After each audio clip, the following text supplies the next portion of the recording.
নমস্কার বন্ধুরা, শুভ দুপুর। কেমন আছেন সবাই? বগমহুয়ার নতুন একটা মিনি ব্লগে আপনাদের সবাইকে স্বাগত জানাই। আজকে বানাবো শীতের সব রকমের সবজি দিয়ে একটা রেসিপি। এটা আপনারা বাড়িতে একবার হলেও বানিয়ে দেখবেন, কথা দিচ্ছি রেসিপিটা আপনাদের ভালো লাগবে। তো আমি প্রথমে কাঁচকলা, বেগুন, ক্যাপসিকাম, আলু, টমেটো, সজনা ডাঁটা এগুলোকে ভালোভাবে কেটে জল ঝরিয়ে ধুয়ে রেখেছি। এরপর আমি কড়াইতে তেল দিয়ে প্রথমে আলুগুলোকে লাল লাল করে ভেজে নেব। আলুগুলো ভাজা হয়ে গেলে ওই তেলের মধ্যে আমি কাঁচা কলাটা সেটাকেও ভেজে রাখবো নুন হলুদ দিয়ে।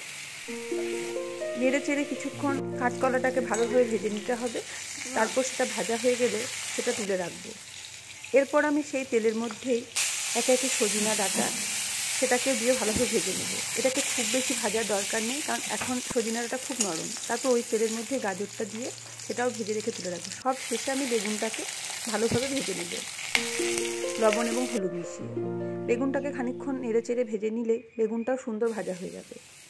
এরপর আমি সব সবজিগুলোকে একে একে তুলে রাখবো।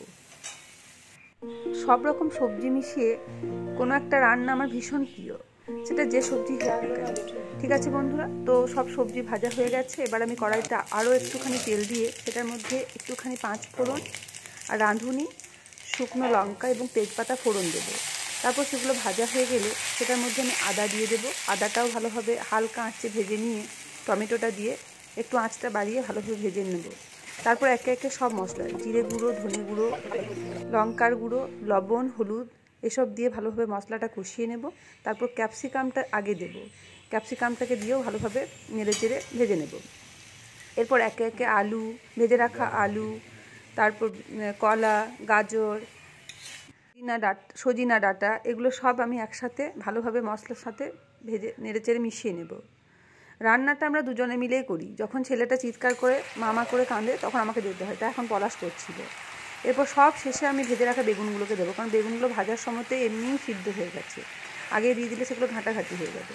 এরপর ভালোভাবে আমি মশলাটাকে কষাতে থাকবো যতক্ষণ পর্যন্ত সব সবজি অনেকটাই ভাজা হয়ে না যায়। এরপর সামান্য একটু চিনি দিয়ে দেবো। তারপর জল দিয়ে নেড়ে চেড়ে ঢাকা দিয়ে দেবো। এরপর মিনিট 10-এর মতো সিদ্ধ হবে। তারপর ঢাকা খুলে দেখে নেব যে সবজিগুলো ঠিকঠাক সিদ্ধ হয়েছে কিনা। আসলে যখন ভেজেছিলাম তখন 80% মতো কুক হয়ে গেছিলো। এরপর আমি ওপর থেকে ভাজা মশলা ছড়িয়ে সবজি নামিয়ে নেব।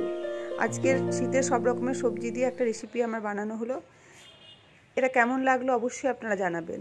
ভালো থাকবেন, সুস্থ থাকবেন। ভিডিওটি ভালো লাগলে অবশ্যই একটা লাইক করে দেবেন।